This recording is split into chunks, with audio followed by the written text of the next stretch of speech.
प्रति पंढरपूर म्हणून ओळखल्या जाणाऱ्या रत्नागिरीतील श्री विठ्ठल रखुमाई मंदिरात कार्तिकी एकादशी जत्रोत्सवाला मोठ्या उत्साहात सुरुवात झाली आहे। पहाटे श्री विठ्ठल रखुमाईची महापूजा पार पडल्यानंतर दर्शन सोहळ्याला सुरुवात झाली। रत्नागिरीची कार्तिकी एकादशी म्हणजे अलोट गर्दीत भरणारी जत्रा। शनिवारी तुफान पाऊस कोसळत असल्यामुळे यंदाची जत्रा होणार की नाही हा प्रश्नच होता। मात्र दूरदूरून आलेल्या हजारो व्यापाऱ्यांच्या हाकेला विठू माऊली धावली आणि शनिवारी सायंकाळनंतर पावसाने उघडीप घेतली। त्यानंतर अवघ्या काही काळातच रत्नागिरीची रामआळी, मारुती आळी, गाडीतळ, विठ्ठल मंदिर परिसर व्यापारी आणि यात्रेकरू यांच्या अफाट गर्दीने भरून गेला। रविवारी सकाळी ऊन पडले आणि यात्रेला महासागराचे रूप आले।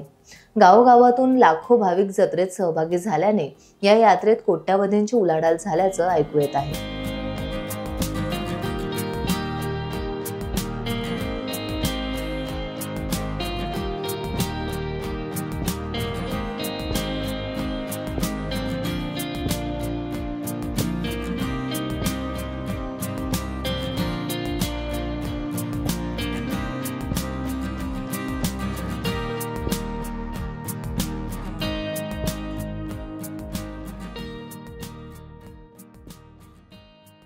टाइम्स डिजिटलला लाईक करा, शेअर करा, सबस्क्राइब करा आणि बेल आयकॉन दाबायला विसरू नका।